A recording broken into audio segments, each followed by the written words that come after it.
All right, let's get started. So, welcome to Mayhem. It is AppSec built by hackers. I am so happy to present this to you guys today. I'm Lashmia, our product manager here at Mayhem. We also have Robert here, the director of product marketing at Mayhem, and Sheldon, head of developer experience here at Mayhem. And today we're going to actually show you what Mayhem is. And we're going to break down the features and all the glorious things about Mayhem. So if you all are ready, I'm ready. Okay, so today's agenda is what is Mayhem, a demo of the actual tool, and a Q&A session and next steps for you all. So what is Mayhem? Mayhem is a developer-first security testing solution. It's built by professional hackers, and it automatically generates thousands, literally thousands of tests to identify defects in your apps and APIs, which is super important. It's also has self-learning algorithms to continually expand testing coverage and automate triage and reproduction, ensures every result is actionable, resulting in more risks identified, more defects fixed, and more secure features shipped on time, which is super important because, if you are shipping a product, time is not always your friend. So you want to make sure that you're getting things taken care of in the pipeline and not waiting until, launch day. So we're here to help you make sure that everything is secure before you ship that out. All right, Robert. Thank you, Lakshmi.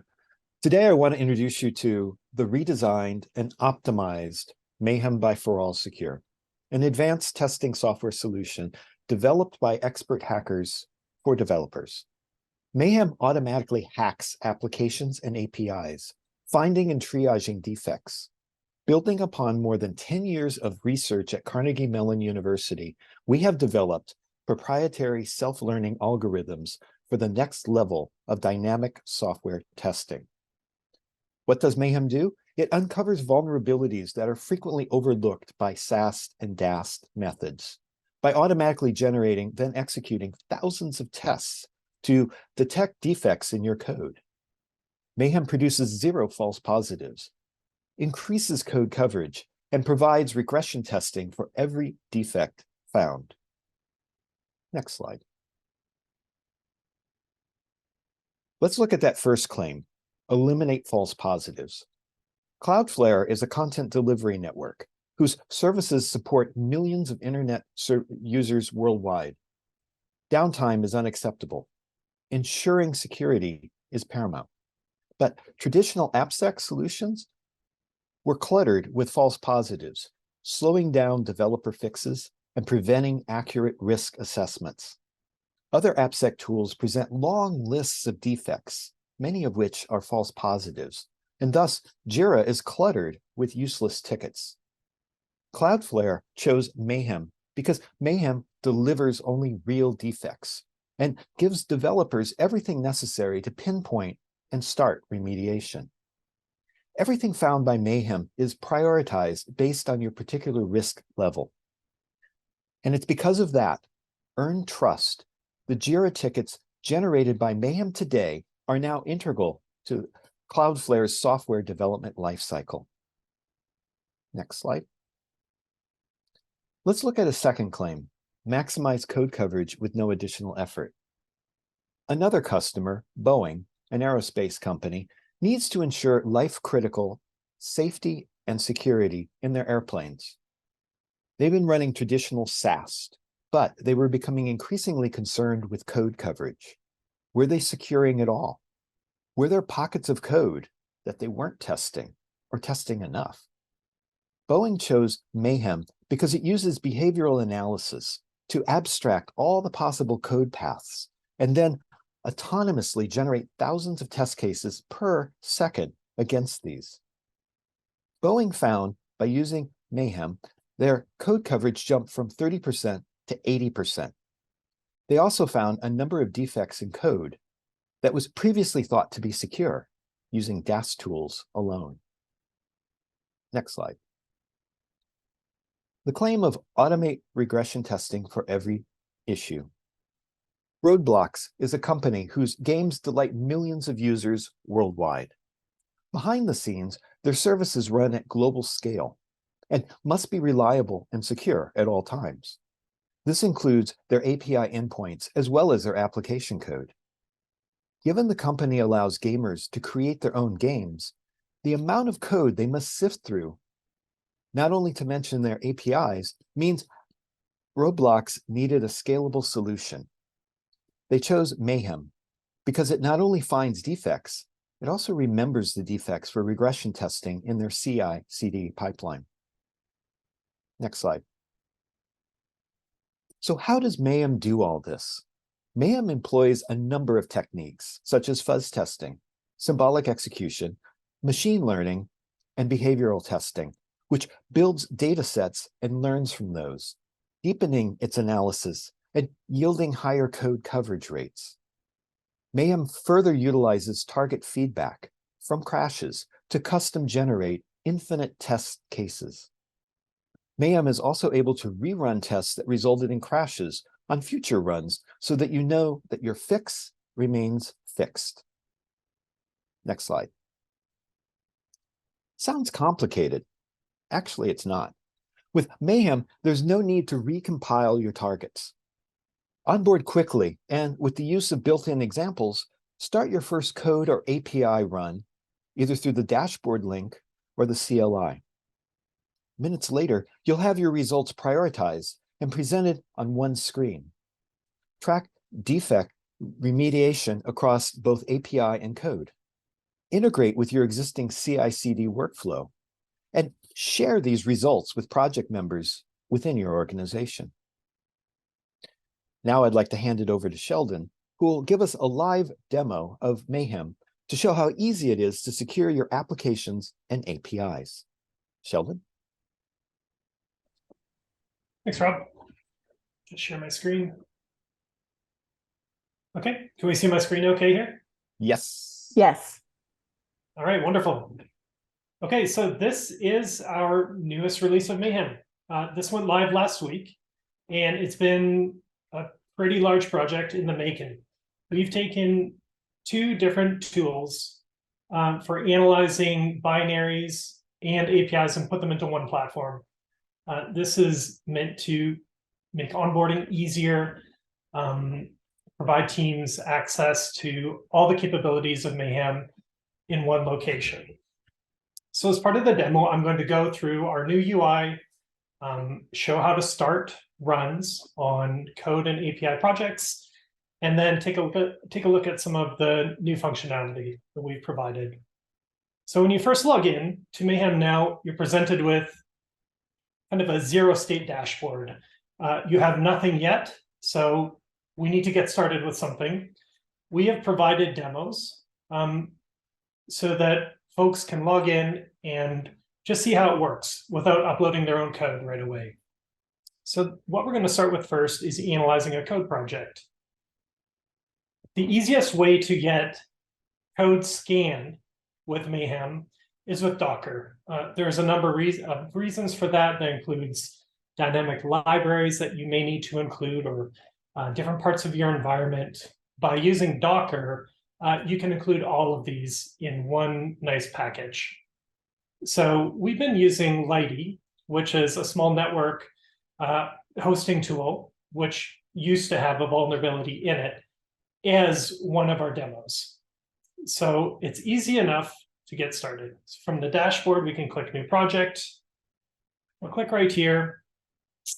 And there's lots of options. We present the easiest ones at first. So we're just going to scan for 5 minutes. This is the command that we've extracted from the Docker image. But there are more things you can do as well. We have lots of fuzzer settings that you can expand on, as well as capturing things like code coverage, running regression tests, and so on. So I'm going to kick this off now. But part of code scanning is we'll download the Docker image for you and run it in our environment. So you don't need to be using any of your own resources while this is running. Okay, so while this is going, I'm actually going to start an API run as well. So this is going to run for 5 minutes. We're going to make good use of our time. So we're going to go back to the dashboard. And we've also provided a demo API. So this is up and running on our own network resources, and it's a copy of the pet store. The pet store is a demo provided by OpenAPI, which showcases some of the capabilities of the OpenAPI spec. An OpenAPI spec is a ubiquitous way to describe how a REST API should work. It talks about verbs, paths. It's becoming more and more common for anyone who hosts a REST API server to use OpenAPI to describe it. So we can take OpenAPI, you can provide us a file on disk, give us a URL for it, but not everyone is using OpenAPI. So we understand that. So we support Postman collections. We can integrate with your Postman API, pull directly from your collections and start scanning those. You can also export a Postman collection and we'll actually convert that for you. And finally, if you have an API that is not documented at all, say you don't have OpenAPI, you don't have Postman, you can actually scan, or sorry, run your API under a browser, or maybe run a CLI against it through a proxy and capture an archive. So this is a HAR file. So if you give us a HAR file, we can look at that and try to infer what your API looks like and then scan using that.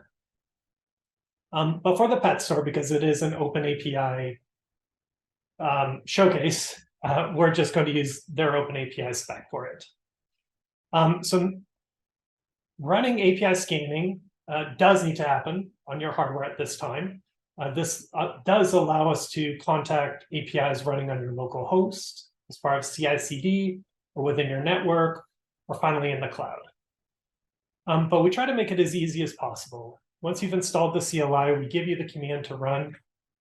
You can paste it right in the terminal and get it running right away. So what API scanning has done is it's looked at the OpenAPI spec, it's discovered all of the methods and paths, and now it's trying to construct different requests to hit that API. So you can see some of the different response codes coming back. 200 is great, it's a successful response, but we're seeing 500s, we're causing errors, we're seeing some issues. So this is part of the CLI display. Yeah, we're going to go look at the projects themselves. So as things are running, our dashboard is constantly being updated as we're finding defects. We report them in the dashboard. We can go dig down into individual projects. So in this case, we've actually put both of our targets, so our API target and our code target, under one project.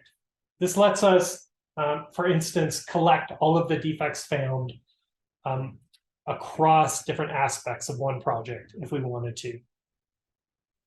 So looking at the API project itself, we can see it's running here, but a lot of results are already showing up. See the bigger. And so we can see now we're hitting the API, we're finding issues, and we can look issue by issue and see what's happening.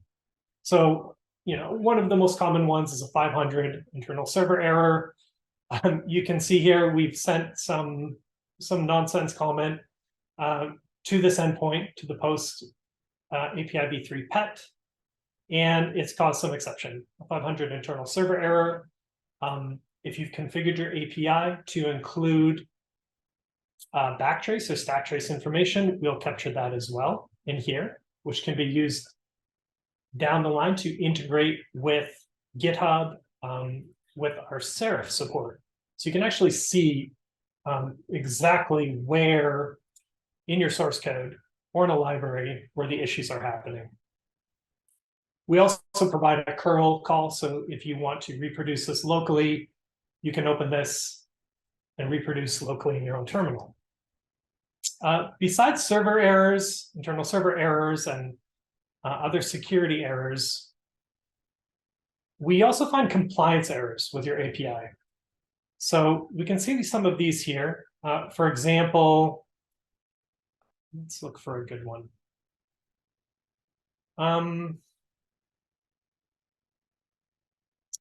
Okay, this one is interesting. Okay, so in this case, we've called out an invalid request spec. So it says, some field name ship date expected a string. We can see here, we sent the ship date, we provided null, and the server responded, okay, no problem. So it took our null data, and it was a successful response. In most cases, this is probably fine, but it is a discrepancy with your specification. This is telling us that in the Open API spec that we provided, that ship date is required and it has to be a string. The API says, no, that's okay. We don't mind null. We can return 200. That's okay. This becomes problematic down the line if you start accepting data that maybe you shouldn't on your API side. Maybe null data goes into the database, and this causes other issues in other places that you weren't expecting. We can even see here, I think that's exactly what happened for this particular store inventory endpoint. One of the requests actually sends something like this, null data, it gets accepted by the server, it goes into the database, and then every other request that comes back is broken after that. So those are some of the examples that we can find with API scanning. Now, I think our code scanning demo should be done. So we're going to go back over to that. And we can see the run here. Okay, great. So during this time, we generated 74,441 tests in that 5 minutes of scanning. We've run all of these tests as we're finding them against the Leti project, and we found a crash here. This is pretty early on, but we found issues. We've generated tests that can help build resilience down the line as we run these regression tests. We make sure that your code and your applications are still behaving consistently as they did in the past with the tests that we've generated. And we can look down here and dig into what exactly the problem was. So if we look at this crash, we get a lot of information. Mayhem is going to capture the backtrace. Can even go deeper into here. You can see what the test that was sent. You can see what standard error looked like. You can see what the backtrace looks like to hopefully find where exactly in the code the problem was happening.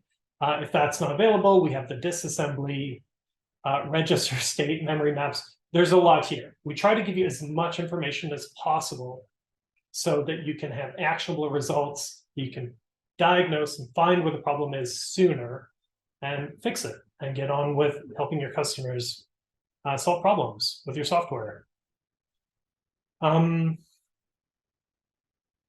Right, so that's kind of it for the results themselves. But I want to go and look at another workspace here. So this is one of our shared workspaces, and I think this is where the new Mayhem really shines, because we're taking all of these results from API, from code scanning, we're putting them together in a single pane of glass.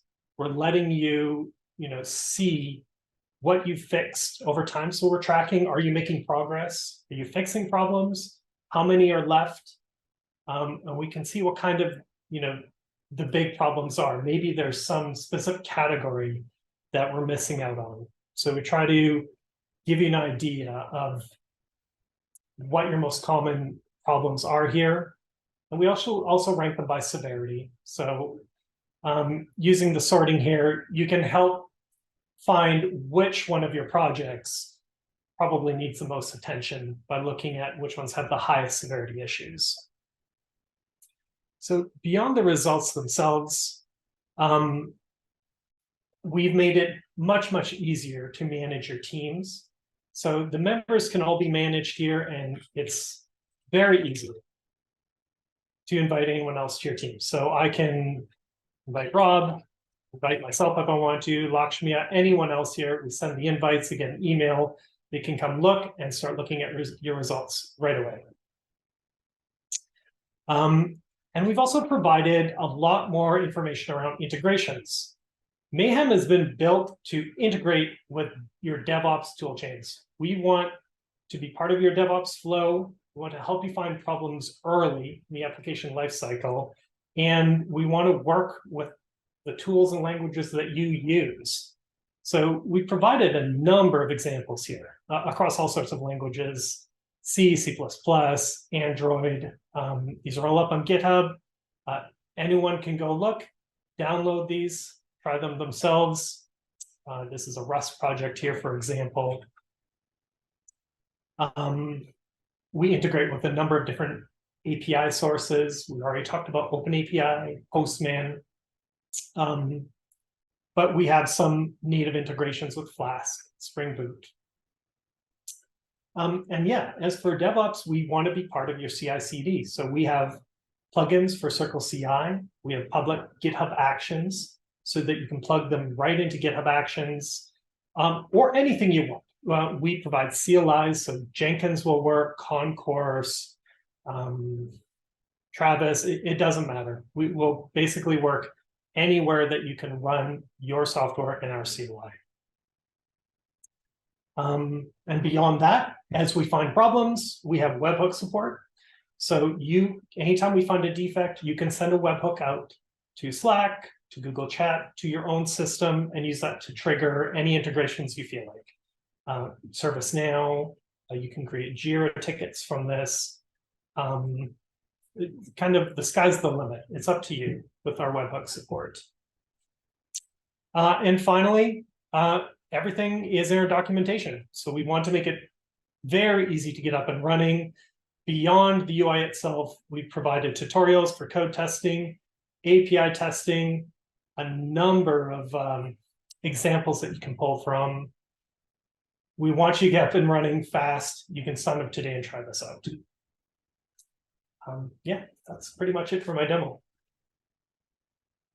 Thank you very, very much, Sheldon. That was very detailed, and I love that you were actually able to show both projects going at the same time in the dashboard. That is huge. No need to keep switching screens. It's a huge change. Absolutely. No need to switch screens or anything like that. So, since our demo is complete, there are a few questions that need to be asked, and we need some answers. So, our first question is, let me pull up my questions. I put them up on the side. How many people can be invited to the workspace on a non-enterprise account? Sure, I can take that one. So at this time, we're not limiting the amount of people you invite to your workspace for enterprise or non-enterprise. What we look at instead is the number of contributors for each project. So we look at when you're running from source control, and within a certain time window, we use that to determine the limits of your license. So while this is in flux, yeah, there's basically no limits to workspace members at this time. Okay, that makes sense. We got another question. It says, some of your promotional materials talk about compatibility with open source tools like HongFuzz. What does that compatibility look like?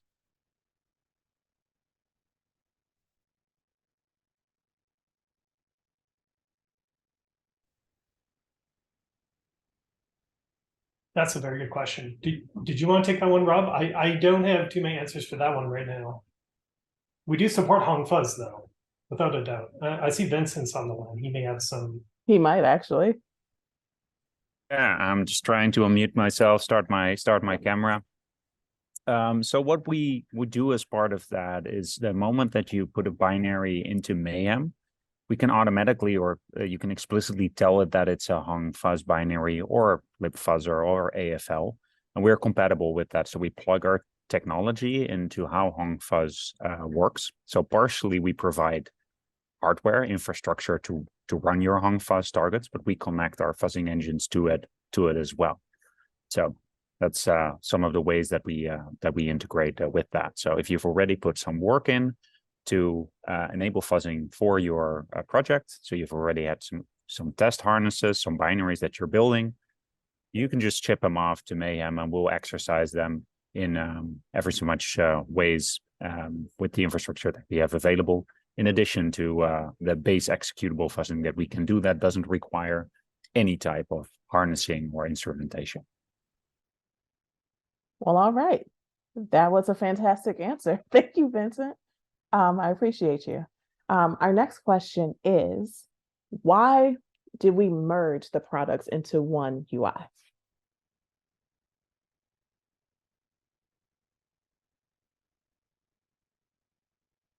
Oh, Rob, I you're on see you mute. talking, Rob, but you're muted.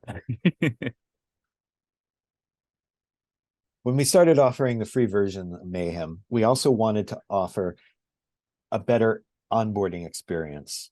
We wanted to emphasize the ease of use. And so today you can just sign up for a free account, start using Mayhem, and start receiving actionable test results within minutes. There's no need to recompile your code. Just select your binary or your API endpoint and start testing. We've also included a lot of examples, and that's also very important. Whatever you're bringing to the table, we have an example for you to get started on your own. That sounds great. If someone has a feature request or a general question, how can they reach out to us? Yeah, so maybe start with our new website, mayhem.security. We have a link to Mayhem Community Forum, and there you can read existing content or ask questions, or even suggest new features that you'd like to see in the product. We also have a Discord channel where users are engaged with members of the Mayhem staff, so you can get your answers fairly direct and fairly soon. And then lastly, there's support at forallsecure.com. That sounds great. So a couple of more questions actually coming in. So we have someone asking, will Mayhem organize any contests or hackathons anytime soon?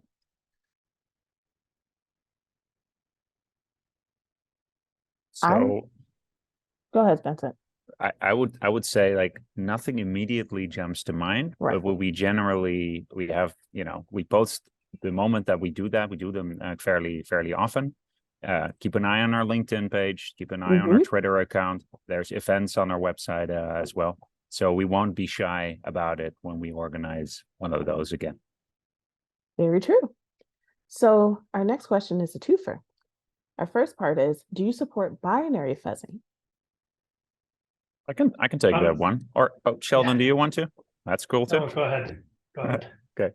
No, absolutely. We do support binary fuzzing. That's one of the advantages of our platform. We're app security made by professional hackers. So what we try to mimic situation that a hacker finds themselves in. I have a binary. I don't have special knowledge. I don't have symbols. I don't have source code. And we are still able to find your untested code, verify if there's any vulnerabilities, see if there's anything that we can break into. So we do not require any source code. Having said that, in a setting that you want to expand on how your binary is exactly being fuzzed, that's where these test harnesses come in. Like we've talked about, HongFuzz was a question before, and libfuzzer. So these are all frameworks that allow you to create like different entry points into your application so that you can tell Mayhem, fuzz this specific part of my application instead of like the general entire thing. And that can have advantages from a code coverage perspective. If you make like a special sort of entrance into your program, separate from like the normal way that a user would normally use it, what you can achieve in that way is that subsection of your program is tested very efficiently. And you can get information if there's any problems in that subsection of your program without having to like sort of route all the information through the main gate. That can have advantages if your application is large or complex. So you can always subdivide it, and that's one of the situations where you would want to have your source code. So you can build just like a program that's a little bit different than the normal release binary that you would build. Hope that makes sense. It does. And I believe you also answered the second half of that question was, or only fuzzing with source code. No, we don't just fuzz with source code. Correct. Yeah. And so we have one more question that just came in. Is the tool mainly SAST? Anyone can answer this I can one. take that one. It's not SAST, it's dynamic testing. So we do not perform static analysis on the code. But like Vincent said, we don't even need access to the code for binary fuzzing, for API fuzzing. We can work right with your binary, right with your APIs, and it's all dynamic testing. And the reason why we focused on dynamic testing is to reduce false positives. A lot of the time, SAST or any stack analysis tools can come back with a number of false positives that you need to triage, ignore. With dynamic testing, we're actually causing a crash. We give you the test case that caused the crash, and you can use it to reproduce it and run regression tests. So that's the approach that we have taken with Mayhem. Pretty accurate. So the last question here is, what are some best practices that people can put in place once they're setting up and using Mayhem? I have a couple things for that. So we can talk about APIs at first. So including additional headers or cookies or whatever is needed to authenticate with your API is kind of the first thing that people run into. Most APIs are not deployed completely open. So once you've added that, you're going to get more coverage on your API. We're going to find more issues. The next step is to make sure you ignore endpoints such as logout. So if you've spent the time authenticating, make sure we don't call your logout endpoint. And that's kind of the best way to get started. So for API testing, if you're hitting it with authentication, again, headers or cookies or whatever else, and ignoring logout or token invalidation endpoints, you'll be up and running very fast. For code and API, seeding test data is very important. For APIs, we'll take examples from your OpenAPI spec. This helps us get coverage faster because you're providing, maybe specific ways that names should look like, or specific test data that can get us access to your API faster. With code, you may have something like an XML parser or JSON parser or image parser. Seeding with a very simple example, like a JPEG image or an XML document, can do wonders. It can really help get coverage going faster. So I found that good test seeds help. And beyond that, we have a ton of troubleshooting advice in the documentation. We have the Mayhem hacking community. We have Discord, like that's been mentioned. Lots of resources out there. Sounds good. Vincent, I think you can answer this one. We have someone asking if on-prem is supported or do we only deploy in the cloud? Thanks for asking that question. We support both. So to get up and running quickly, it's really handy to run it in our cloud. We have single tenant environments specifically that we roll out for individual organizations. And we have a multi-tenant environment as well, which is our free version, basically.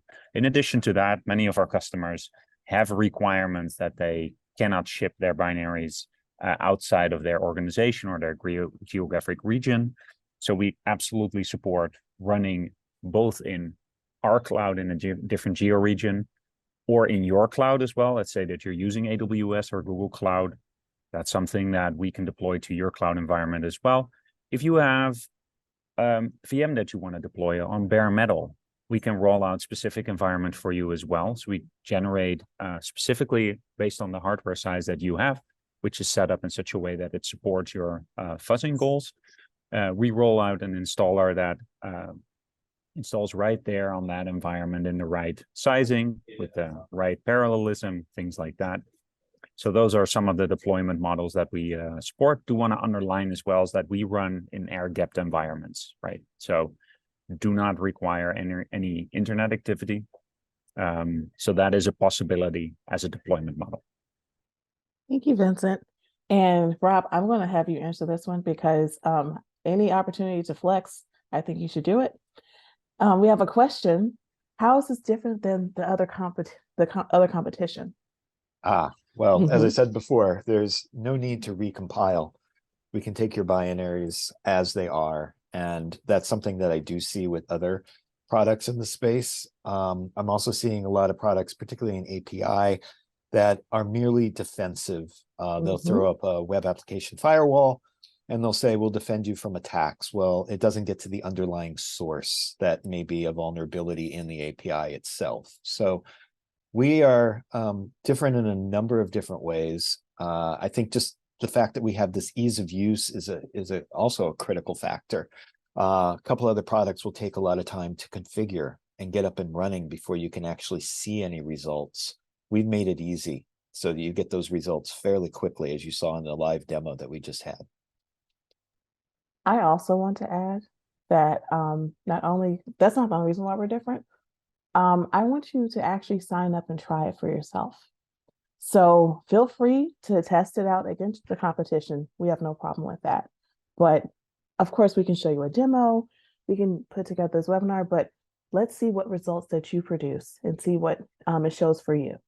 So I have confidence in our product, So one thing I will add is that compared to our competition, they will produce a list of results. We will prioritize and show you exactly that these defects exist in your code, in your product. They don't give you everything under the sun. They prioritize. I mean, we do give you everything under the sun, but we do prioritize it so that you can spend your time wisely and address the things that are most critical first. And that is a huge differentiation in my mind. Agreed. I might be a little biased though. So our next question is this limited to silo, or is this also able to find integrated security issues?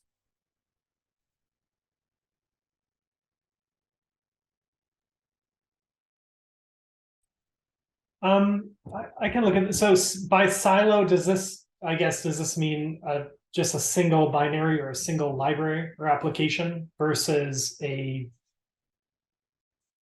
system of applications? Is that the question? I'm assuming so. It wasn't fully specified for that, but I'm assuming based on what you're asking, that's what it was. Right. Okay, that's how I interpret it. Yeah. For binary fuzzing, it is silo, right? We do only fuzz either an entire binary or a library with the help of a harness or something like that. So for binary, yes. For APIs, no, it's whatever you want. You may have an API that is a single statically linked compiled binary that runs your API, or your API may only exist in the cloud with a combination of serverless like Lambda, API gateways, CDNs, anything else. In that case, we can scan that as long as you can point us to the API, preferably a staging environment or some other testing environment. But the API scanning really is our way to test larger systems from the code perspective. Kind of like how you would write an integration test against an API rather than a unit test against a small unit of code inside your binaries.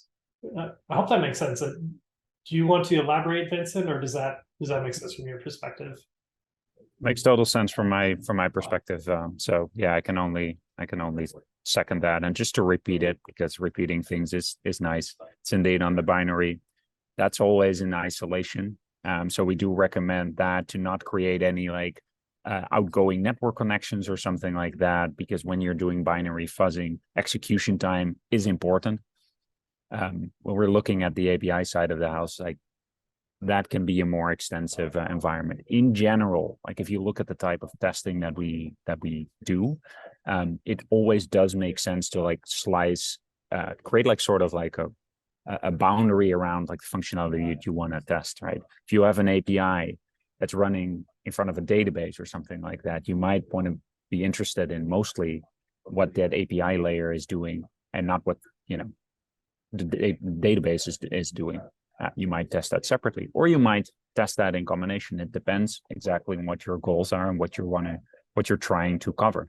It's also one of the reason that when we're doing these fuzzing jobs, when we're scanning, when we're finding vulnerabilities, we focus as well as on reporting on the coverage that we achieve. So basically, what are the lines of code that our tests have hit?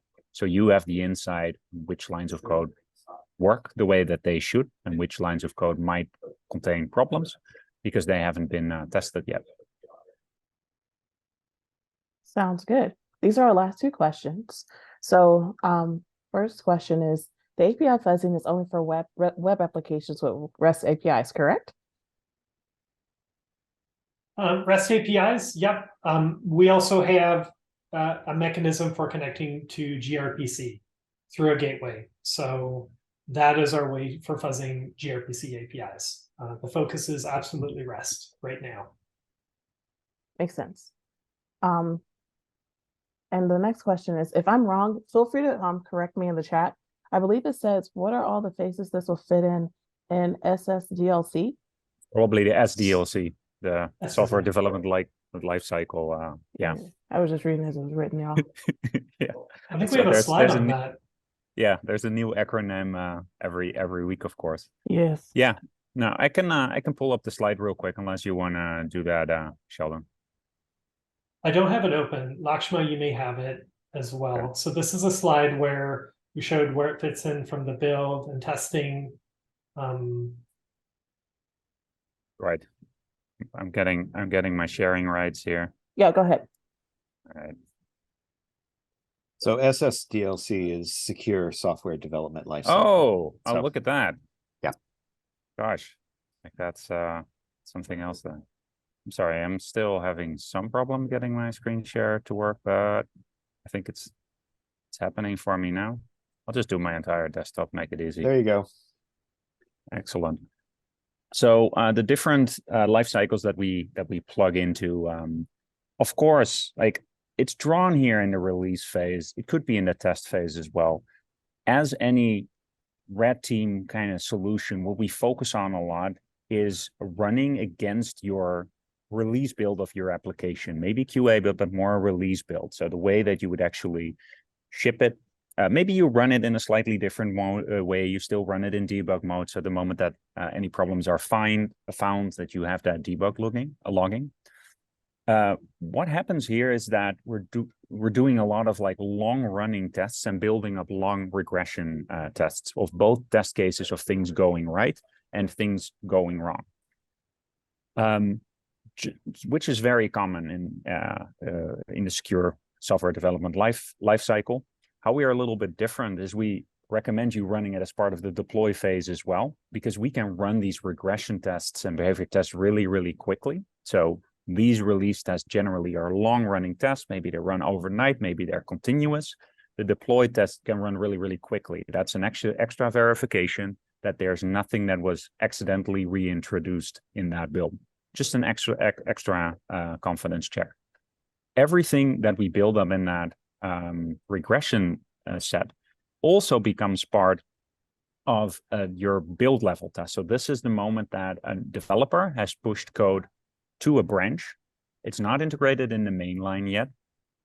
That's where, as part of your pipeline, and Sheldon mentioned that before, it can be GitLab, Jenkins, whatever you're using, you can very easily take that regression test using the CLIs that we provide or the actions that we provide and execute that regression test against your branched version of your software. That way, a developer can see immediately, hey, I reintroduced a problem, or I added an endpoint that has a specific problem.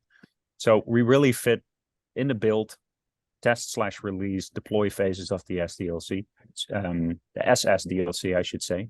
There are potentials for us to plug into the code phase as well, because what's mentioned in this like purple text under the slide is the test cases that we build up, they are vendor neutral files. So that means that if you're a developer, you want to download these test cases, using our CLI, you can just do a sync command. You just get flat files with the test cases, so you can run them as part of your IDE cycle as well. So you can run them in the same phase as unit tests if you would like to. So I hope that was enlightening. It definitely was. Thank you very, very much. So that wraps up our questions. There are a few next steps that I want you guys to go through. Not the panelists, of course, but everyone else. Create an account and sign up at mayhem.security. Literally, it's free. You can just sign up for it, run some tests either on the API or the code side. Totally fine. Test it out for yourself and get ready for next month's webinar, which is Think Like a Hacker. And that information is going to come out super soon. I'm really excited about that as well. And I hope to see you guys then as well too. You guys have a fantastic day. And I'm thankful for you guys joining our webinar. Bye. Thank you. Bye-bye. Bye.